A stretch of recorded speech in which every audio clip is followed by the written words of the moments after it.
Good morning बच्चों।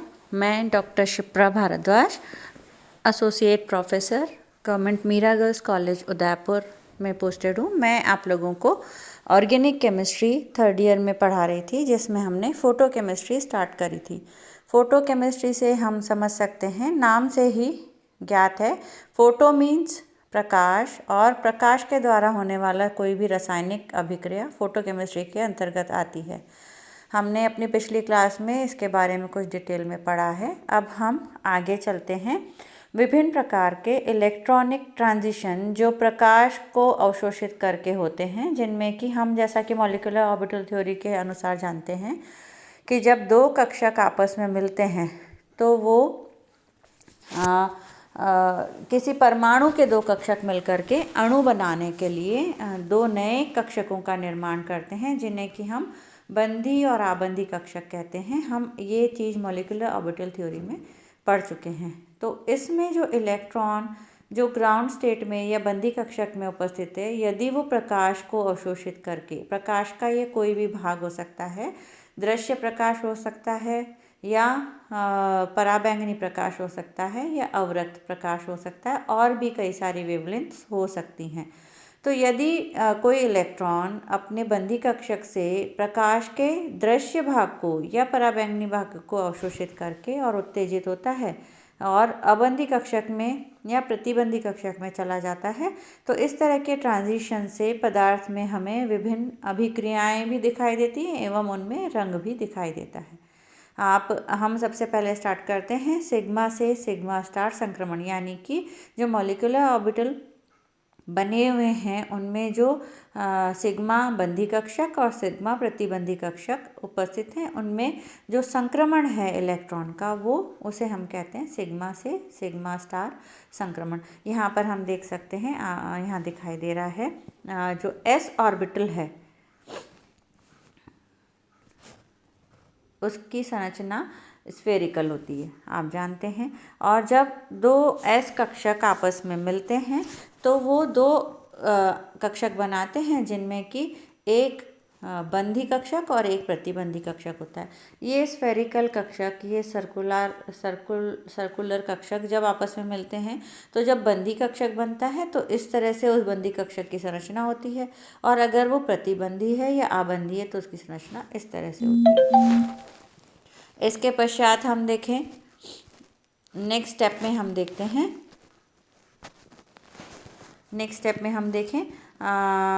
Sigma जब S कक्षक P कक्षक से मिलता है और वो पी कक्षक एक्स है जो कि एस कक्षक के समान उसी की तरफ दिशा में है, तो उन दोनों के बंधन से जो ये दिखाई दे रहा है आपको, ये प्रतिबंधी कक्षक की संरचना होगी और ये बंधी कक्षक की संरचना होगी। इसके बाद में हम देखें नेक्स्ट, दो पी कक्षक आपस में मिले जो कि एक्स एक्सिस पर है, पी एक्स और पी एक्स, तो उनके बंधन से जब बंधी कक्षक बनता है तो उस कक्षक की संरचना इस तरह से होती है, और अगर प्रतिबंधी कक्षक या आबंधी कक्षक बनता है तो उसकी संरचना इस तरह से होती है।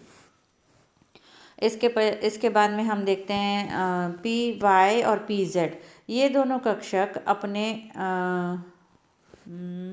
यहाँ पे दिख रहा है आपको, या पी वाई या पी जेड हो सकता है, ये कक्षक अपनी अक्ष के पैरेलल नहीं होकर के लंबवत होते हैं, तो इनमें जो योग है वो इस तरह से कक्षक का यहाँ से यहाँ इस तरह से बॉन्डिंग होती है। दो कक्षक बनेंगे, ये आबंधी कक्षक की संरचना और ये बंधी कक्षक की संरचना। तो विभिन्न कक्षकों के संयोग से बनने वाले बंधी और आबंधी कक्षकों की इस तरह से संरचना होती है। अब यदि हम देखें सिग्मा से सिग्मा स्टार ट्रांजिशन है, तो इसमें एक इलेक्ट्रॉन जो सिग्मा कक्षक है हमारा, उससे और उसके प्रतिबंधी कक्षक में एक्साइट होता है एनर्जी अवशोषित करके। ये वाली जो एनर्जी है ये हमें 125 नैनोमीटर्स के आसपास फॉर एग्जांपल मीथेन में पाई जाती, अर्थात ये वाला ट्रांजिशन इलेक्ट्रॉन का सिग्मा से सिग्मा स्टार में जो ट्रांजिशन है या एक्साइटेशन इलेक्ट्रॉन का है वो यूवी प्रकाश अवशोषित होकर के हो सकता है, दृश्य से नहीं होता, क्योंकि इसमें इन दोनों ऊर्जा तलों में ऊर्जा का अंतर अधिक होता है। तो इसे अधिक ऊर्जा वाला प्रकाश की आवश्यकता होती है, इसलिए ये ज़्यादातर यूवी प्रकाश अवशोषित होकर के होता है। इसके बाद नेक्स्ट हम एक्साइटेशन देखें, एन स्टार एक्साइटेशन। ऐसे परमाणु जिनमें कि एक लोन पेयर ऑफ इलेक्ट्रॉन उपस्थित है और उनमें सिग्मा और सिग्मा स्टार एनर्जी लेवल्स उपस्थित हैं। जैसे कि सिग्मा बंद बना है तो ये दो तरह के एनर्जी लेवल्स उसमें होंगे, सिग्मा और सिग्मा स्टार। तो जिन पदार्थों में ऐसे परमाणु उपस्थित हैं जिन पर कि लोन पेयर ऑफ इलेक्ट्रॉन उपस्थित है, तो वो हमें दो ट्रांजिशन हर हाल में शो करेंगे। एक तो सिग्मा से सिग्मा स्टार, क्योंकि उनमें सिग्मा बंद होगा ही होगा, और दूसरा एन से सिग्मा स्टार, जो एन यानी नॉन बॉन्डिंग इलेक्ट्रॉन्स का जो ऑर्बिटल है वहाँ से सिग्मा स्टार में उत्तेजना। और ये वाला ट्रांजिशन हमें लगभग 200 से 258 इस तरह से हमें प्राप्त होता है यूवी विजिबल स्पेक्ट्रोस्कोपी में। अब इसके बाद नेक्स्ट हम देखें पाई से पाई स्टार ट्रांजिशन। इस तरह का ट्रांजिशन उन पदार्थ में पाया जाता है जिनमें कि पाई बंध उपस्थित होता है। पाई बंध जहाँ पर उपस्थित है वहाँ पर द्विबंध या त्रिबंध होगा। इस तरह के मॉलिक्यूल्स में पाई और पाई स्टार बनता है, जिसकी वजह से वहाँ दो ऊर्जा स्थल बन जाते हैं। दो तल हैं यहाँ पर, पाई बॉन्डिंग और पाई एंटी बॉन्डिंग।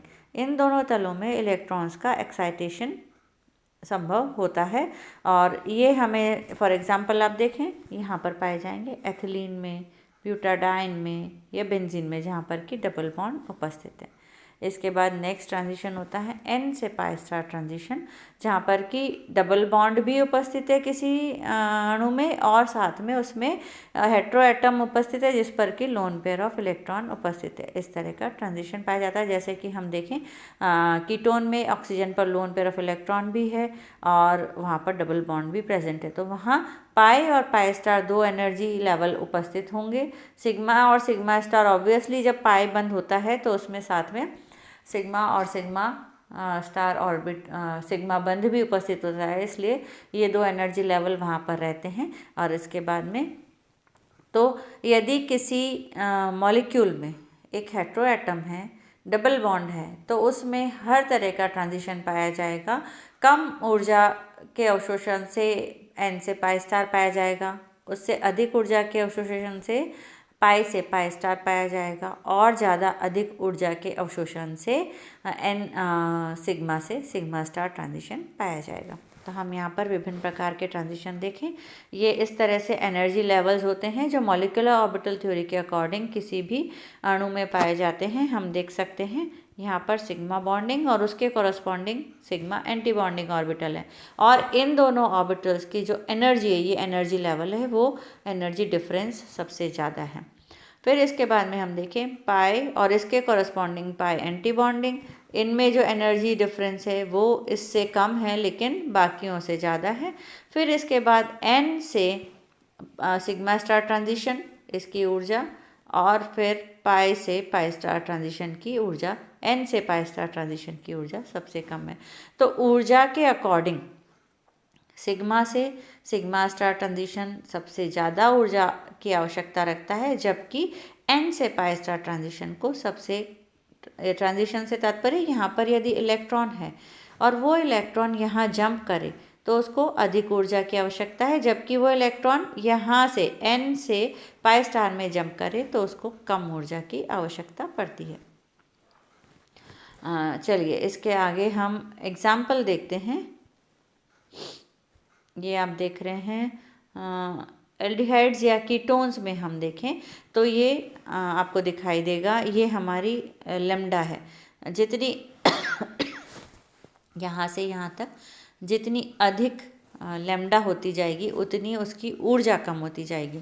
तो हमें इस कीटोन या एल्डिहाइड के लिए एक पीक यहाँ पर मिलती है, 245 नैनोमीटर पर और एक 345 नैनोमीटर पर। ये 245 नैनोमीटर की ऊर्जा इसके कंपैरिजन में अधिक है, इसलिए ये अधिक ऊर्जा वाला पाई से पाई स्टार ट्रांजिशन होगा और कम ऊर्जा वाला एन से पाई स्टार ट्रांजिशन होगा। ये आप देख सकते हैं।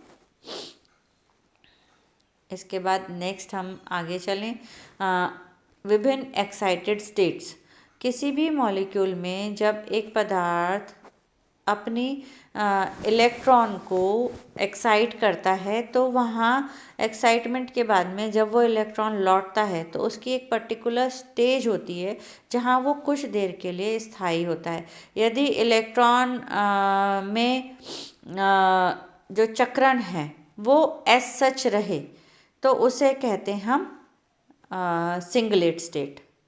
ये आप देख रहे हैं, यहाँ दिखाई दे रहा है आपको, देखिए एक इलेक्ट्रॉन जो यहाँ से एक्साइट हो रहा है इसमें, ये हमारी S0 स्टेट है, singlet state, ground singlet state. अब यहाँ से एक इलेक्ट्रॉन एक्साइट हुआ है लेकिन उसका स्पिन वैसा का वैसा है।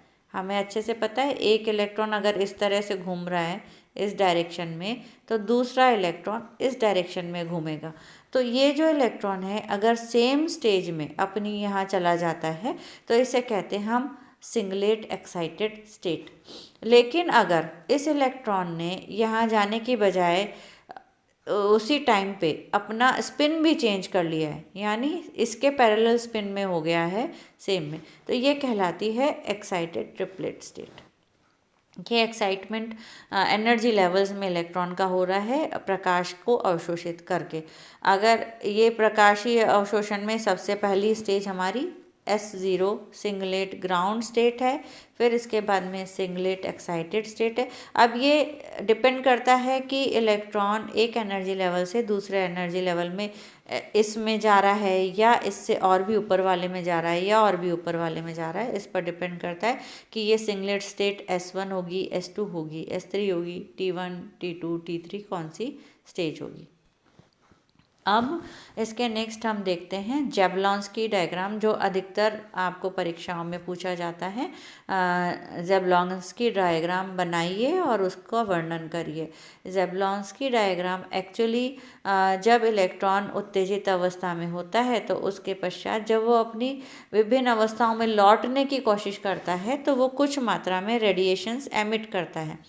एक इलेक्ट्रॉन S से S3 में गया, उसने कुछ ऊर्जा का अवशोषण किया, लेकिन वो वहाँ स्थायी नहीं है। वो अपनी ग्राउंड स्टेट में लौटने की विभिन्न तरीकों से कोशिश करता है और इसके दौरान ये कुछ ऊर्जा एमिट भी करता है। तो हम mode of dissipation of energy, यानी ऊर्जा को ये कैसे कैसे एक इलेक्ट्रॉन कहाँ कहाँ ख़त्म कर सकता है अपनी ग्राउंड स्टेट में लौटने के लिए, उसको पढ़ते हैं और इसे कहते हैं हम ज़ेबलॉन्स्की डायग्राम। चलिए इसको हम अपनी नेक्स्ट क्लास में पढ़ेंगे।